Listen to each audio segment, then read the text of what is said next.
Praise లాడండి. దేవుని నామానికి మహిమ ఘనత ప్రభావాలు కలుగునుగాక.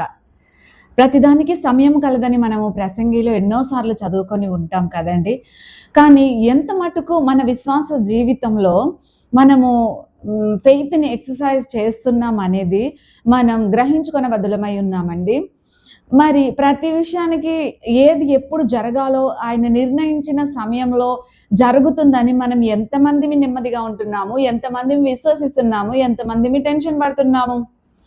మన టెన్షన్ వల్లనో, మనం చింతించుట వల్లనో, మరి మనము లేనిపోని ఆలోచనలు కలిగి ఉండటం వల్లనో, మరి దేని వలననో మరి మనకి ఒక సొల్యూషన్ అంటూ రాదు మన ప్రాబ్లమ్స్‌కి. కానీ సొల్యూషన్ వస్తుంది సమయానుకూలంగా. అలా సొల్యూషన్ పొందుకున్న వారి గురించి మనం ఎన్నో రీతులుగా డిస్కషన్స్ పెట్టుకున్నాం కదండి. ఎన్నో సార్లు కొందరి జీవిత చరిత్రల గురించి మాట్లాడుకున్నాము. మొన్న ఈ మధ్యనే యోసేపు వారి గురించి కూడా మాట్లాడుకున్నాము 3 భాగాల కింద. ఇంకా చేయవలసి ఉంది 4వ భాగము, 5వ భాగము. ఆయన జీవితం అంతా కూడా ఆశీర్వాదకరమైన జీవితం అండి. అది ఊరికే ఆయనకి దక్కిందా? ఎన్ని శ్రమలు అనుభవించాడు అది పొందుకోవడానికి. ఎన్నెన్ని చేయని తప్పుకి మరి ఆయన ప్రిజన్‌లో ఉన్నాడు. సో వెంటనే మనకి తలుచుకున్న వెంటనే అయిపోవాలి, లేదంటే సాడ్‌గా ఉంటాను, లేదంటే అది ఇది అని మనము ఆ రకంగా ఉండకూడదు. ఆయన సమయం కోసం కనిపెట్టుకొని ఉండాలండి. ఆయన సమయంలో మనము కానాన్ పెండ్లి విందు గురించి కూడా జ్ఞాపకం చేసుకున్నాం కదా. మరి ఆయన తల్లి అయిన మరియమ్మ గారు వచ్చి చెప్పిన వెంటనే సరే అని చేసేసారా? నా సమయం ఇంకా రాలేదమ్మా అని అన్నారు. అలాగని మరీ ఆలస్యం చేశారా? వెంటనే కార్యం జరిగింది అక్కడ. నీళ్ళని ద్రాక్షారసంగా మార్చడం. అలాగే యోసేపు గారికి 17 సంవత్సరాల వయసు అప్పుడు వచ్చిన కలలు నెరవేర్చబడడానికి మరి సమయం పట్టింది కదండి. 30 సంవత్సరాల వాడైనప్పుడు ఇక ఆయనకి స్టార్ తిరిగిపోయింది అంతే. స్టెప్ బై స్టెప్ అప్పటికే ఎన్నో రకాలుగా ఆయన విషయంలో దేవుడు మరి సక్సెస్ మీద సక్సెస్నిస్తూ నడిపిస్తూనే ఉన్నారు. ఇక 30 సంవత్సరాల వయసు అప్పుడు సింహాసనం ఒక్కటే రాజుకి, ఫరో గారికి, మిగతా అధికారం అంతా యోసేపు గారికి. ఆ రకంగా మరి అబ్రహామయ్య వారిని చూడండి, ఎంత ఓపికతో, ఎంత విధేయత కలిగి, ఎంత నమ్మకస్తుడిగా మరి ప్రభు కార్యం కోసం ఇస్సాకు వారి గురించి వాగ్దానం చేసిన దేవుడు మరి ఎన్ని సంవత్సరాల తర్వాత ఇస్సాకయ్య గారిని ఇచ్చారు అబ్రహామయ్య వారికి? దగ్గర 70 సంవత్సరాల వయసు ఉన్నప్పుడు 70 సంవత్సరాల వయసు అప్పుడే అబ్రహామయ్య వారికి వాగ్దానం చేశారు. 25 సంవత్సరాలు ఓపిక సహనంతో మరి అబ్రహాం గారు దేవుని యందు నమ్మిక ఉంచి అలా వేచి ఉన్నారు. ఆయన నమ్మకం నిజంగా బ్లెస్సింగ్ అయిపోయిందండి. 25 సంవత్సరాల తర్వాత నిండు వృద్ధుడిగా ఉన్నప్పుడు 100 సంవత్సరాల వయసులో ఇసాకు వారిని పొందుకోవడం జరిగింది. దేవుని నామానికి మహిమ ఘనత ప్రభావములు కలుగునుగాక. అలాగే మరి లాజరస్ విషయం చూడండి. అయ్యో ప్రభు రాక ఆలస్యం అయ్యిందే అని అనుకుని ఉండవచ్చు వారందరూ కూడా.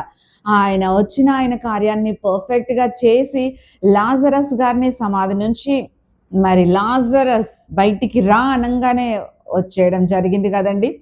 మరి అలా ఆయన కార్యాలు ఆయన నిర్ణయించి ఉన్నప్పుడు ఆ కాలం కోసం, ఆ సమయం కోసం మనం వేచి ఉండవలసిందే. అప్పుడు అద్భుతంగా, ఆశ్చర్యంగా జరగాల్సినవి జరిగిపోతూనే ఉంటాయి. మనం ప్రస్తుతం ఉన్న కష్టం గురించి ఆలోచిస్తామేమో, ప్రభువారు ఆయన ప్రణాళిక చొప్పున రేపటి బ్లెస్సింగ్ గురించి ఆయన తీర్మానం తీసుకుంటారు. కనుక ఆయన we need to trust in his wisdom. Praise be to the Lord God Almighty. ఆయన జ్ఞానం అనంతం, మనకి అందదండి. అది మన ఆలోచనలకు అది తట్టదు. ఇప్పటికిప్పుడు జరిగిపోవాలి అన్న ఎమోషన్తో మనం ఉంటాము. ఆయన కార్యం జరిగించి ఆ కార్యం శాశ్వతంగా మనకి బ్లెస్సింగ్గా నిలిచిపోవాలని ఆయన తీర్మానిస్తారు. కనుక ఆయన తీర్మానాల కోసం, ఆయన నిర్ణయాల కోసం మనం వేచి ఉండి ఆయన బ్లెస్సింగ్ అనుభవించడానికి సిద్ధం అవ్వాలని నేను కోరుకుంటున్నానండి. తప్పకుండా ఎన్ని ఒడిదుడుకులు వచ్చినప్పటికీ కూడా ఈ విశ్వాస యాత్రలో ఆవగింజంత విశ్వాసం ఉంటే అని ప్రభువారు అంటారు కదండి. మరి అంతటి పరిపూర్ణమైన విశ్వాసం ఆవగింజని ఇట్లాగా కట్ చేసి చూస్తే మనం ఎన్నో సార్లు, కొన్ని వందల వేల సార్లు మాట్లాడేసుకొని ఉంటాం. చక్కగా ఎక్కడ కూడా గ్యాప్ లేకుండా ముద్దలాగా ఉంటది కదండి కోసి చూస్తే కనుక ఆ ఆవగింజని. నో స్పేస్, డొల్లలాగా ఉండదు. No seats, nothing inside. మొత్తం ఇంకా ఫిల్ అయిపోయి ఉంటదనమాట. కనుక అలాంటి గ్యాప్ లేని పరిపూర్ణమైన విశ్వాసం ప్రభువారు మన యొద్ద నుంచి కోరుకుంటున్నారు కనుక, అట్టి పరిపూర్ణ విశ్వాసంతో ప్రభువు కొరకు వర్ధిల్లాలన్నదే ఆయన చిత్తం. ఆయన చిత్తం కనుగొనుట ఎలా అని మనం చింతించనవసరం లేదు. ఏవేవో లేనిపోని ఆలోచనలతోటి కన్ఫ్యూజ్ అవ్వనవసరము లేదు. ప్రభు నామానికే మహిమ ఘనత ప్రభావములండి. జస్ట్ ఆయన యందు నమ్మకం ఉంచడం ఆయనకు కావాలి. ఆయన యందు విశ్వసించడం ఆయనకి కావాలి. ఆయన ఉన్నాడు, మన ప్రార్థన ఆలకిస్తాడు. ప్రార్థన చేసిన వెంటనే మనకు అలా వచ్చేయాలి అని అనుకుంటే అది పొరపాటు. రావాల్సినప్పుడు వస్తాయి. మనం ప్రార్థన చేసి మర్చిపోయినా ఆయన చేయాల్సిన కార్యాలు ఆయన చేసేస్తారు అలాగా ఆయన సమయం వచ్చినప్పుడు. కనుక ఓపిక, సహనముతో, విశ్వాసముతో అంచెలంచెలుగా మరి ఆయన యొక్క ఫెయిత్ని అనుదినము మనము ఎక్సర్సైజ్ చేసుకుంటూ ఆయనకి ఇష్టలుగా అలా ముందుకు సాగిపోదాం.